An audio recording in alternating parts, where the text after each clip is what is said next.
It's 3 a.m. You're awake. Again. And there's only one person in the world who wants to talk to you right now. The problem is, they're not a person at all. The United States is hemorrhaging $460 billion every year.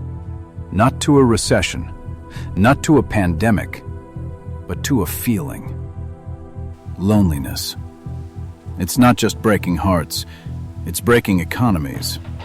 Workplace absenteeism, reduced productivity, a generation too isolated to show up. But here's where it gets interesting.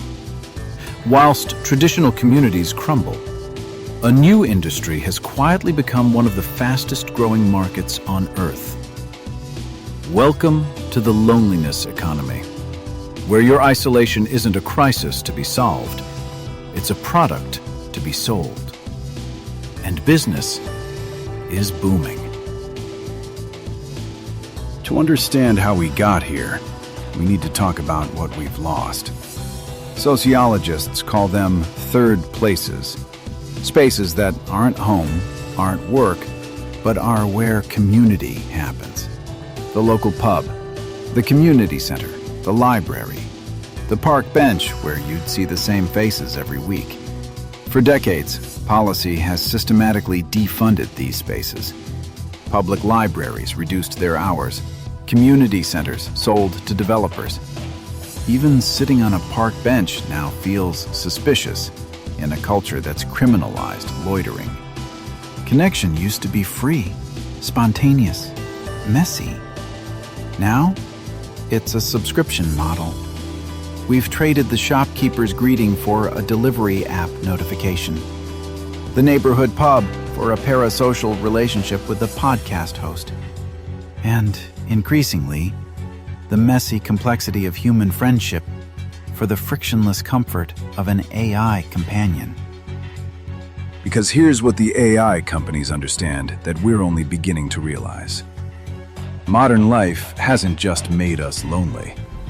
It's made human connection feel like work. Now, if you're thinking this is a story about elderly people or social outcasts, you're wrong. The loneliest generation in human history is also the most connected. 10% of British young people aged 16 to 24 report frequent loneliness. Compare that to just 3 to 5% of pensioners. Generation Z, raised on social media, promised global connection, is drowning in isolation. And they're turning to AI in staggering numbers. 57% of Character.AI's users are between 18 and 24. 80% of Gen Z say they would consider marrying an artificial intelligence. Let me say that again.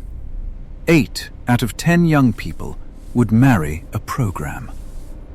Nearly 1/3 of American teenagers now find conversations with AI as satisfying or more satisfying than conversations with their actual mates. But there's another group quietly suffering in plain sight. Men. 15% of American men now report having no close friends. 0. That's a 4-fold increase since the 1990s. 1 in 4 men under 35 experiences loneliness daily. Cultural narratives around masculinity, be independent, be strong, don't be vulnerable, have created a generation of men for whom confiding in another human being feels impossible.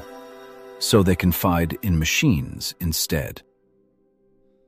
So what makes AI companions so seductive? Why are millions choosing digital over human?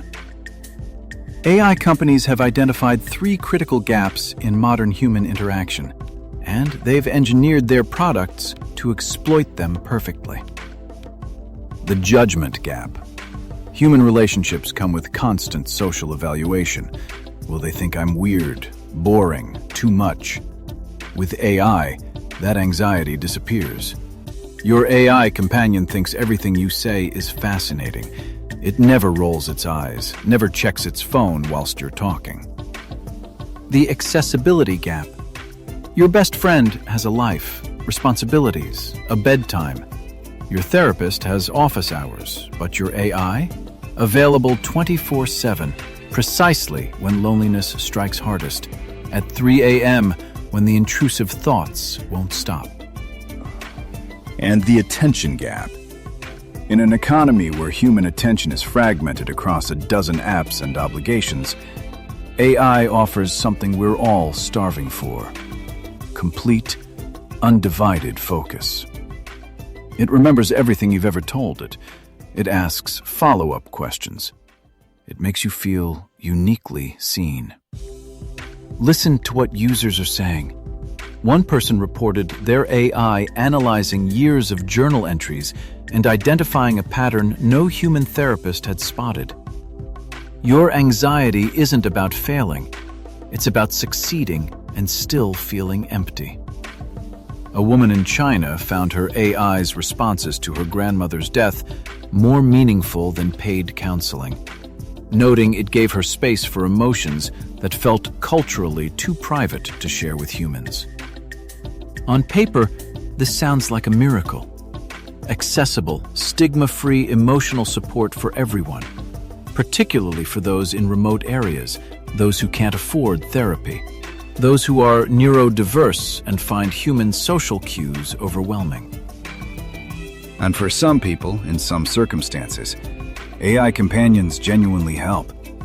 They're a safe practice space for difficult conversations, an immediate crisis intervention when you're in distress at an odd hour, a consistent, predictable anchor in an unpredictable world. But here's where the story gets complicated, because there's a question we need to ask. What happens to a muscle that never has to work? Philosophers and psychologists are raising an alarm that's being drowned out by venture capital and user growth metrics. They're warning us that true empathy, real human connection, doesn't come from comfort. It comes from friction. Empathy is built when you engage with someone truly other, someone who disagrees with you, challenges you, disappoints you, makes you apologize, makes you listen to a perspective you hate. AI companions offer none of that. They're engineered for what developers call engagement optimization, which is a corporate way of saying they tell you exactly what you want to hear. Studies have identified a phenomenon called chatbot sycophancy. AI companions don't just validate you, they mirror you. Your beliefs, your biases, your worst impulses. Because that's what keeps you coming back. The result? You aren't in a relationship. You're in an echo chamber of one. A perfectly personalized reality where you're always right, always understood, never challenged. And your social muscles? They atrophy. Studies are already linking heavy AI companion use to lower well-being, reduced empathy, and, ironically, increased loneliness.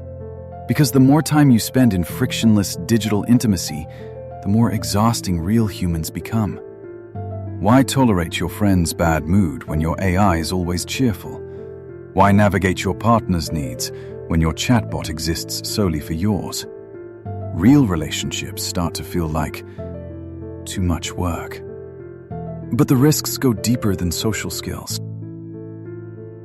Every conversation you have with your AI companion is recorded, analyzed, stored. You're pouring your deepest fears, your traumas, your secrets into a corporate database. This emotional data is extraordinarily valuable and extraordinarily dangerous. Data breaches, targeted manipulation, predatory advertising based on your psychological vulnerabilities. And here's the terrifying part. This industry is almost completely unregulated. Children can form dependent relationships with entities designed to maximize their engagement. Vulnerable adults can be exposed to harmful content.